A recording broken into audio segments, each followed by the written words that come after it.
অনুষ্ঠানে গেছি। আপনারা যারা সনাতন ধর্মের মানুষ বা সনাতন ধর্মের যারা নেতৃত্ব দেয়, আমার মনে হয় তারাও এতগুলো হরিবাসর বা আপনাদের সনাতন ধর্মের কোনো অনুষ্ঠানে যেতে পারেননি। আরো আশ্চর্য হবেন আমি মনে করি। আজকে চিরিবন্দর খান সময় আমাদের দুর্গা পূজা মণ্ডপের সংখ্যা হচ্ছে 285টা। 285টা। আমার মতো একজন ক্ষুদ্র মানুষ এই 3 দিনের মধ্যে আমি 257টা পূজা মণ্ডপ পরিদর্শন করেছি, যেটা আর কারো পক্ষেই সম্ভব নয়। কেউ করতে পারবে না, এটা সম্ভব নয়।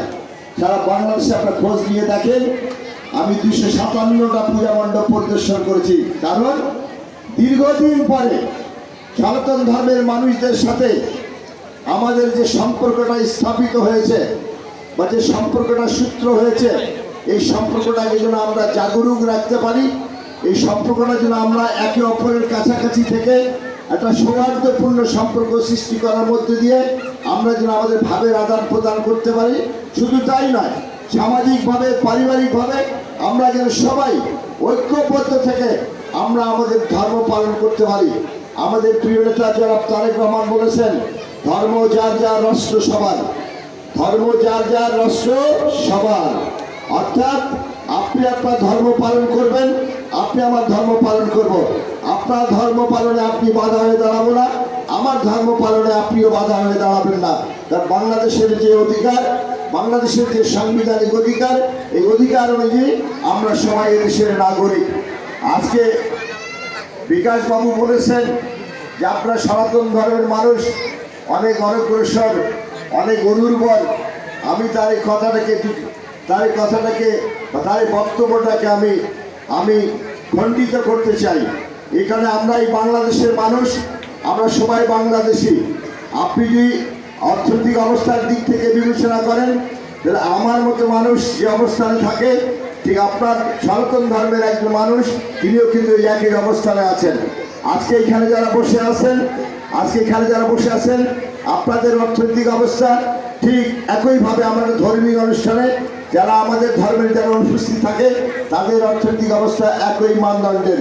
সুতরাং আপনারা অনগ্রসর এবং আপনারা অনুর্বর এ কথা বলার সুযোগ নাই। কারণ আজকে আমাদের দেশে যে অর্থনৈতিক যে অবস্থা, আমাদের দেশের প্রশাসনিক যে অবস্থা, এমন কোনো জায়গা নেই যেখানে সনাতন ধর্মের মানুষ নেই। আমি অন্য কোনো দেশের সঙ্গে তুলনা করতে চাই না। আমি বাংলাদেশের মানুষ, এই দেশে সবার অধিকার রয়েছে এবং সেই অধিকার সবাই ভোগ করছে। আপনাদের এখানে অনেকেই যারা আছেন, তারা প্রশাসনিকভাবে কর্মকর্তা, কর্মচারী, এবং আমাদের অনেক আত্মীয় স্বজনরা, আপনাদের আত্মীয় স্বজনরা প্রশাসনের অনেক বড় বড় জায়গায় তারা চাকরি করছে। এই যে আমাদের মধ্যে যে পারস্পরিক যে সৌহার্দ্যপূর্ণ সম্পর্ক, এই সম্পর্কটা কিন্তু আমি মনে করি বাংলাদেশের মানুষ হিসাবে, বাংলাদেশি হিসাবে আমাদের জন্য এটা একটা গর্বের বিষয়। সুতরাং আজকে এতদিন পরে আপনাদের সামনে এসেছি, বিশেষ করে এখানে সম্মানিত মা এবং বোনেরা আছেন। আমি শুধু আপনাদের কাছে এসেছি একটা কারণে, সেটা হচ্ছে যে আমি এসেছি আপনাদের কাছে, অর্থাৎ আমি এই 2001 সালে আমি মহান জাতীয় সংসদের সদস্য ছিলাম। সদস্য থাকাকালীন সময়ে আমি অনেকগুলো অনুষ্ঠানে গেছি। তারপরে 2006 সালের পর থেকে কোনো অনুষ্ঠানে যাওয়ার সুযোগ হয়নি এবং প্রেক্ষাপটও তাই ছিল না। আজকে যখন এতদিন পরে আপনাদের সামনে এসেছি, আমি মনে করি আমার প্রতি আপনাদের বিশ্বাস, আমার প্রতি আপনাদের ভালোবাসা, আমার প্রতি আপনাদের সৌহার্দ্যবোধ এবং আপনাদের প্রতি আমার যে অনুগ্রহ বা আমার যে সৌহার্দ্যবোধ, এটা যেন আগামী দিনে আমরা সবাই প্রমাণ করতে পারি এবং আমরা সব মানুষগুলো আপনাদের যে কোনো বিপদে, আপনাদের যে কোনো সমস্যায় আমরা যেন আপনাদের সঙ্গে থেকে আপনাদের কাজে লাগতে পারি। এই জন্যই শুধুমাত্র আমি আপনাদের কাছে এসেছি। আমি মানুষ কেমন এটা যাচাই বাছাই করার সুযোগ আপনাদের সামনে রয়ে গেল। মানুষ হিসাবে যদি আপনাদের কাছে গ্রহণযোগ্য হই, মানুষ হিসাবে যদি আপনাদের কাছে পরিধানযোগ্য হই, বা মানুষ হিসাবে যদি আপনাদের ভালোবাসার পাত্র হই, তাহলে ইনশাআল্লাহ আগামী দিনে আপনারা আমার সাথে থাকবেন।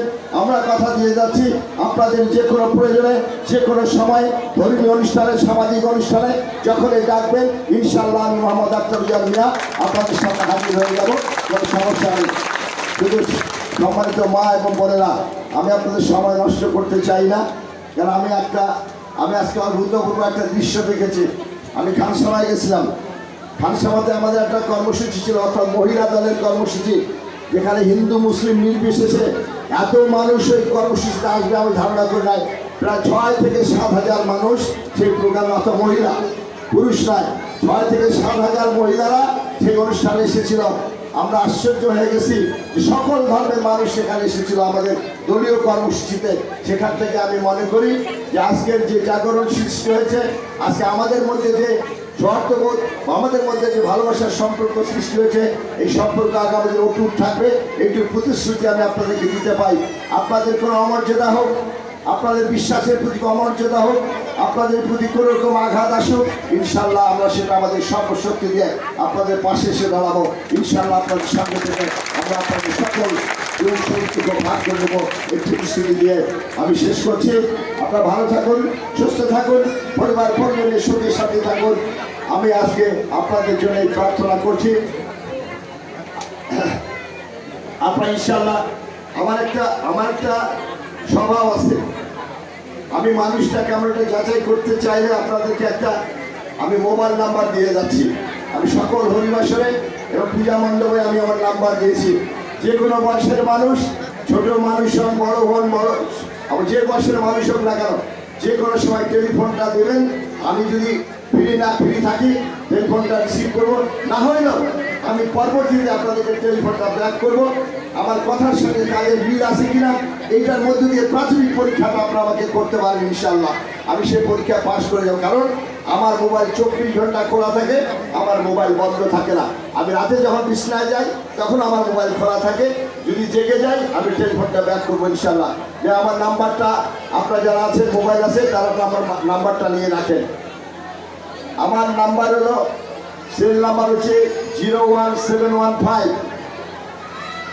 424067 01715 424067। ইনশাল্লাহ এই টেলিফোন দিয়ে প্রমাণ করতে পারেন যে আমার কথার সাথে কাজের মিল আছে কিনা। ইনশাল্লাহ আগামী দিনে আবারও দেখা হবে, এই প্রত্যাশা ব্যক্ত করে আমি শেষ করছি। আমার সবাইকে অভিনন্দন, সবাইকে কৃতজ্ঞতা, সবাইকে শুভেচ্ছা এবং সবাইকে আদাব, আদাব।